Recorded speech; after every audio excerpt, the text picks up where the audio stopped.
Good evening. My name is Robert Hudson. I am a junior at North Carolina A&T State University, double majoring in visual arts and landscape architecture. I'm here to speak with you on why art is a form of communication, why it should really be considered as a form of communication.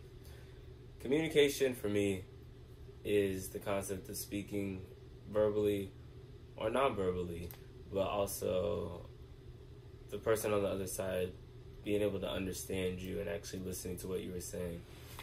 The first thing that I could say about art being a form of communication is because it is a form of therapy. Learning about art was never really in the sense of how it can really communicate and be therapeutic, but as I learned the fundamentals, I learned the background of it, and then slowly over time it was like, okay, art actually can help people.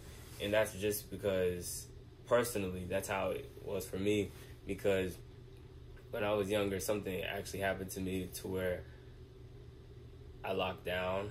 It was never really verbal, but my actions were the form of acting out and talking about it, but never really spoke on it. And so growing up, never had an outlet.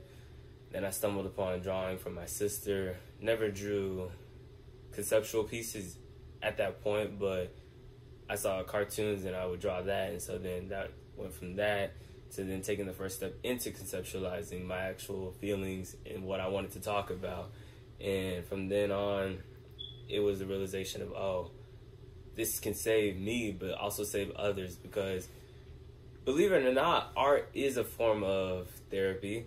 Art can talk to people, because I've learned that in so many ways, especially with my recent art shows. I would have people say, wow, this speaks to me, but I would never understand to the full degree why. And for me, it means one thing. You could lose a friend, be broken about it, draw yourself in a way that you are broke, but after that you heal yourself in the works of it.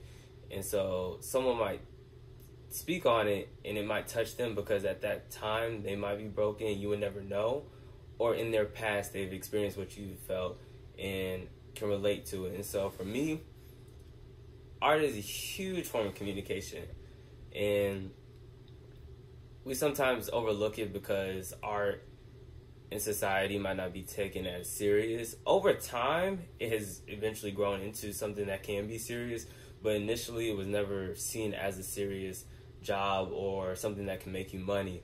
Of course, getting an art degree, some may say, oh, you're not going to get the most paying job, but when you're doing something that you're passionate about and actually reaching people that you may not even know, but like you feel them, it's not about money. And so art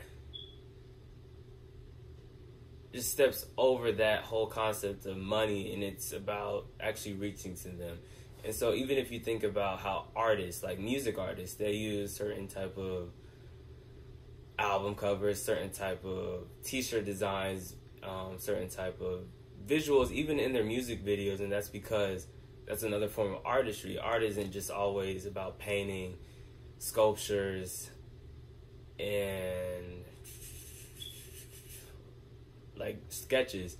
It's many different platforms and many different mediums. Art can be from a sneaker design and the silhouette of the sneaker. Art can be the way someone stands up against the wall and how the shadow looks. Art can be how someone can be walking down an aisle and the way that the cinematographer frames it is seen as art. And so art over time has been very prominent in culture.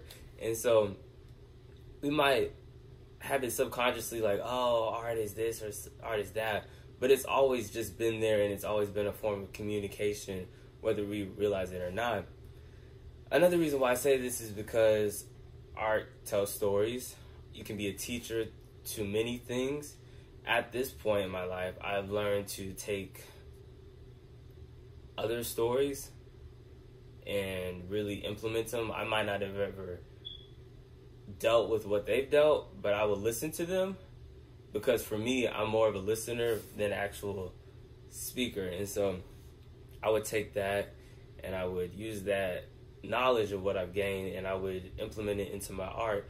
And so I take from this small conversation, take it to this other venue to where other people see it, and it's like, whoa, you went through that? And it's like, no, I didn't go through that. Someone else that I've spoken to has gone through that. And even if they might not realize like that they've gone through that, others might say, wow, I have someone that I know that's been through that. And so in many ways, art can talk to another person, whether we realize it or not.